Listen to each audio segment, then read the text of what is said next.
বান্দা, জিনা, ব্যভিচার, নারীকে কেন্দ্র করে যত গুনাহ, নারীর সাথে কথা বলা, ভিন নারীর সাথে জিনা, ভিন নারীকে মোবাইলে কিংবা বাস্তবে দেখা, এটা জিনা, ভিন নারীকে ছুঁয়ে দেখা হাত দিয়ে, এটা জিনা, ভিন নারীর কল্পনা অন্তরের মধ্যে লালন করা, এটা জিনা, ভিন নারীর সাথে কথা বলা, এটা জিনা, ভিন নারীর দিকে পায়ে হেঁটে এগিয়ে যাওয়া, এটা জিনা, লজ্জাস্থান দিয়ে জিনা করা, এটাও জিনা, চূড়ান্ত জিনা, আগের গুলোও জিনা। আল্লাহ বলে, বান্দা কোন জিনার কাছে যেও না। সাবিলা, একে তো এটা অশ্লীলতা, দ্বিতীয়ত এটা মন্দ পথ, এটা ভুল পথ, এটা মন্দ রাস্তা। এই বান্দা, ভুল পথে হেঁটো না, ভুল পথে হেঁটো না। এই জন্য বন্ধু আমার, দোস্ত আমার, আমি অনুরোধ করলাম, বাবার আপনাদেরকে বলি, আপনার জিন্দগির পরিচয় বাবা, স্ত্রী সন্তানের দিনদারি, এটাকেই বলে পুরুষ। অভিভাবক বলে তাকে মুসলমান, যে তার স্ত্রী সন্তানের দ্বীনের ফিকির করে।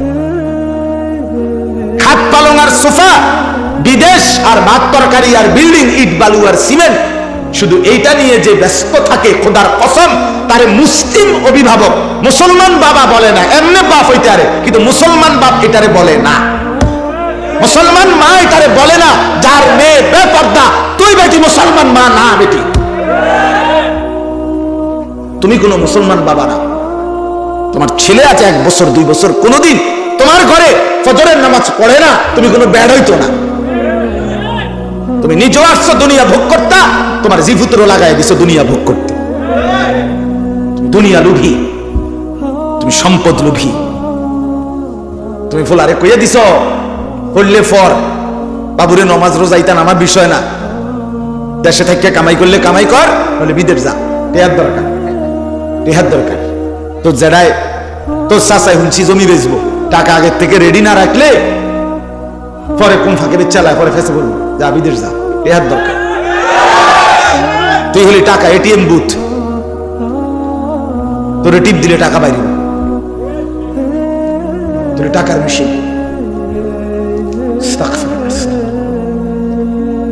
নাহলে একজন মুসলমান বাবা এটা মেনে নিবে কেন?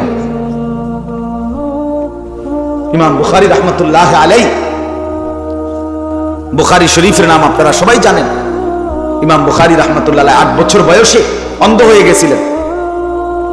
অন্ধ হয়ে যাওয়ার পরে ওনার মা লাগাতার লম্বা সময় 2-2.5 মাসের চাইতে বেশি সারা রাত চোখের পানি ফেলে সেজদায় লুটিয়ে আল্লাহর কাছে কেঁদেছেন আর বলছেন, আল্লাহ, আমি আমার সন্তানটাকে রাসূলুল্লাহ সাল্লাল্লাহু আলাইহি ওয়াসাল্লামের হাদিস শেখাবো, আলেম বানাবো।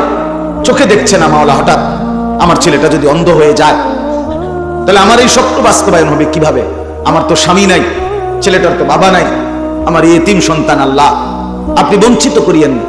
কসম আল্লাহ, সব আলেমকে জিজ্ঞেস করে। ইমাম বুখারী রাহমাতুল্লাহ আলাইহির মায়ের কান্নায় একদিন রাত্রিবেলা ওনার মা ইব্রাহিম আলাইহিস সালামকে, নবী ইব্রাহিমকে স্বপ্নে দেখছে। ইব্রাহিম নবী স্বপ্নে সরাসরি বলছে ইমাম বুখারীর মাকে, মা তোর চোখের পানির বরকতে আল্লাহ তোর সন্তানের চোখের আলো ফিরায় দিছে। পরের দিন সকালবেলা ইমাম বুখারী রাহমাতুল্লাহ আলাইহি ঘুম থেকে জেগে বলতেছে, মা আমি তো গোটা দুনিয়া দেখি মা। মা তো তাকে বলে বাপ, আপন সন্তান 1 ওয়াক্ত নামাজ পড়ে না, চেহারা দেখলে, চুল দেখলে বোঝা যায় না মানুষের সুরত, মুসলমানের কোন চিহ্ন। এমন দুঃখজনক দৃশ্য একজন মুসলমান বাবা মেনে নিচ্ছে কিভাবে? মা মেনে নেয় কিভাবে? পাগল হয়ে যাওয়ার কথা ছিল যে আমার জীবনের আর রইল কি তাই? আমার স্ত্রী সন্তানই যদি হয় খোদার নাফরমান, আমার আর কি রইল? রাসূলুল্লাহ সাল্লাল্লাহু আলাইহি ওয়াসাল্লামের হাদিস, যেই পুরুষ, যেই অভিভাবক তার স্ত্রী সন্তানের জন্য অশ্লীলতা, বেহায়াপনা, হারাম, নাপাকি, নাজায়েজ মেনে নেয়, কসম খোদার, নবী বলছে তাকে বলে দাইয়ুস, তার জন্য জান্নাত হারাম।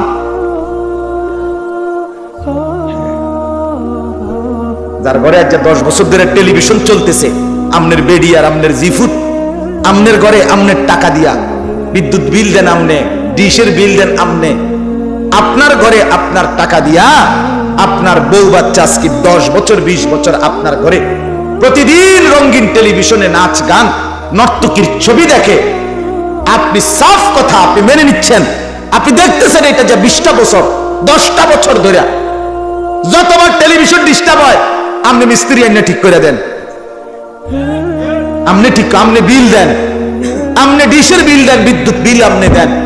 আপনি মেনে নিচ্ছেন আপনার স্ত্রী সন্তান নর্তকী দেখবে, নাচ দেখবে, জিনা ব্যভিচারের দৃশ্য দেখবে, উলঙ্গ ছবি দেখবে, হিন্দি সিরিয়াল দেখবে। আমি মেনে নিলাম এই যে পুরুষ এটা মেনে নিচ্ছেন, যাদের ঘরে ভাবে দিবানিশি চলছে, আপনারা দাইয়ুসের অন্তর্ভুক্ত কিনা আলেম থেকে জেনে নিন, নাই তো দাইয়ুস কইব কারে আপনি বুঝে নিয়ে।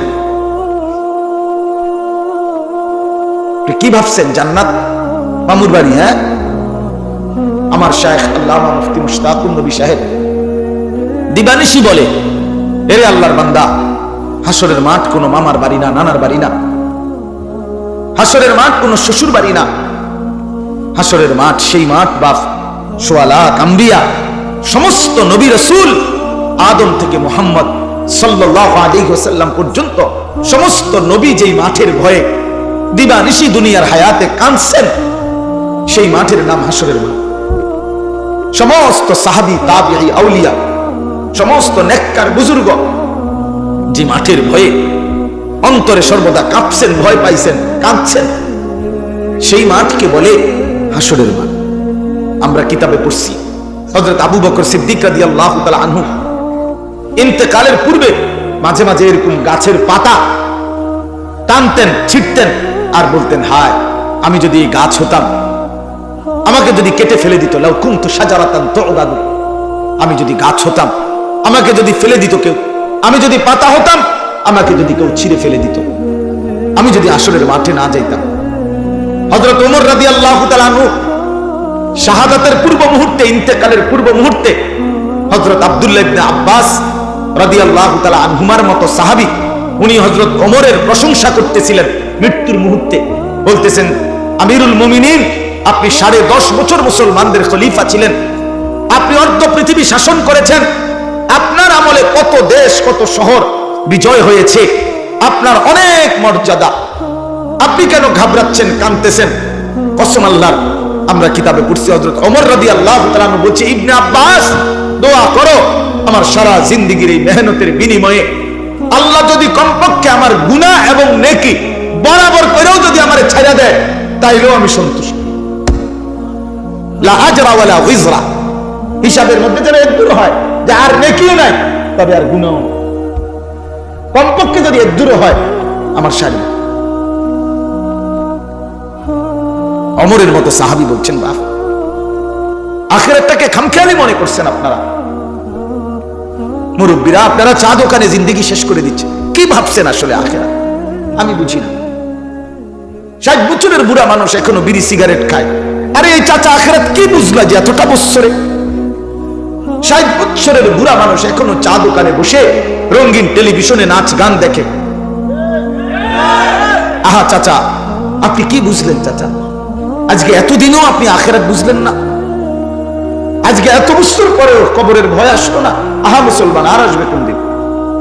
আর কে বললে, আর কখন বললে আল্লাহর কোরআনের চাইতে দামি আর কোন কথা বললে আমরা বুঝতাম? কোরআনুল কারীমে আছে, আল্লাহ বলছেন, ফাবিআইয়ি হাদিসিন বাদাহু ইউমিনুন। এই যে আল্লাহ বলছে, বান্দা বলো তো এর চাইতে, এটা এই কোরআনকে বলছে আল্লাহ বলছে, আমার বান্দা বলো তো এই কোরআনকে বাদ দিয়ে এটার পরে আর কি বললে, কোন কথাটা বললে ইউমিনুন তোমরা ঈমান আনতা? বান্দা আমারে বলো না, আমি আর কি বললে বিশ্বাস করতাম? বলো বাবা। এই কোরআনের পিছনে আমার বন্ধুর 23 বছরের মেহনত। এই এক কোরআন বুঝাই দিতে গিয়ে আমি আমার বন্ধুর পিঠ থেকে তায়েফের অঝরে রক্ত ঝরিয়েছি। আমার বন্ধুর দান দান শহীদ হয়েছে, জমিন রক্তে ভিজে গেছে। আমার বন্ধু পেটে পাথর বাঁধছে, 3 মাস ঘরের চুলায় আগুন জ্বলে নাই। আমার বন্ধুর চোখের সামনে তার সাহাবীদের লাশ, যুদ্ধের ময়দানে শাহাদাতের লাশ তরফাইছে, রক্তে ভাইসা গেছে।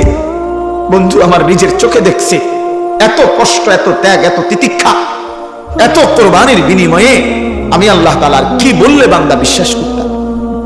আর কিভাবে বললে? বলেন, রাত গভীরে বলেন, আমার এতগুলো কথার অর্থ এটাই, আপনার দিলে শুধু একটু বিবেক জাগান, একটু নড়ে ওঠেন। এই বাপ, একটু নড়ে ওঠেন, নিজের দিলকে একটাবার প্রশ্ন করে, আসলে কেন বিড়ি খাচ্ছেন? কেন চা দোকানে নাচ গান দেখেন? ও বাপ, কেন দাড়ি কাটেন? কেন? কারে সুন্দর দেখানোর জন্য? দাড়ি কাটা চেহারা সুন্দর না বাপ। পৃথিবীর আমি চ্যালেঞ্জ করলাম, পৃথিবীর কোন গবেষণায়, কোন জরিফে, কোন ইউরোপিয়ান কোন গবেষক, কোন ইহুদি খ্রিস্টানের বাচ্চাও আজ পর্যন্ত বলে নাই, পৃথিবীতে কোথাও নাই যে দাড়ি কাটা চেহারা সুন্দর, স্মার্ট। এটা কোন যুক্তিতে, কি কারণে, কোন প্রেক্ষাপটে আমি এটা দেখতে চাই। কারো কাছে যদি থাকে এটার কোন দলিল নির্ভরযোগ্য যে এই পয়েন্টে আইসা, এই যুক্তিতে আইসা দাড়িওয়ালা ছাড়ার চাইতে শেভ চেহারা সুন্দর, আপনি এটার একটা যুক্তি দেখান, আমি কানে ধরে উদ্বাস করবো, নেবে না, কানে ধরে বটনি লাগাবো না। বলেন, কোন যুক্তি নেই, কোন মানে ন্যূনতম কোন যুক্তি, একটা মানুষের একটা যুক্তি থাকে, কোন যুক্তি নেই। দাড়িবিহীন চেহারা সুন্দর নয়, সারা পৃথিবীকে চ্যালেঞ্জ করে দাড়িওয়ালা চেহারা সুন্দর। দাড়িওয়ালা চেহারা দেখে পৃথিবীর ইতিহাসে 40 জন সুন্দরী সম্ভ্রান্ত রাজবংশীয়া নারী এক দাড়িওয়ালা যুবকের চেহারা দেখে এক নজর, এক পলক শুধু হাইটা গেছে, এক নজর দেখেই হাতের আঙ্গুল কাইটা ফেলছে। সেই যুবক দাড়িওয়ালা যুবক ছিল, সেই যুবক সেই বলা যুবক। আর এর বিপরীতে দাড়িবিহীন কোন দাড়িতে দেখে এরকম কারবার হইছে, এটি রূপকথার মধ্যেও নাই, হাট্টিমা টিমের বইয়ের মধ্যেও নাই, কোন সিনেমাতেও নাই এমন ঘটনা। জি না, ঠাকুরমার জুলির মধ্যেও নাই। আমি ঠাকুরমার জুলি পড়ছি ছোট থাকতে, বেহুলা লক্ষিন্দরের গল্প বই পড়ছি, হ্যাঁ, রহিম রুব্বানের কাহিনী পুরাটা পড়ছি। কথা সত্যি কথা।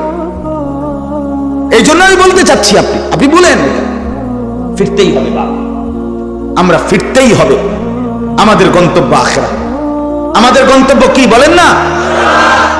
দোস্ত আমার, পাশ কাইটা গেলে হবে না বন্ধু। আপনি আমারে পাশ কাইটা গেলেন, আমি আপনারে পাশ কাইটা গেলাম, এটা তো আমি আর আপনি। আমার কাছে আপনি ঠেকানা, আপনার কাছে আমি ঠেকানা, কিন্তু আমরা সবাই আল্লাহর কাছে ঠেকা।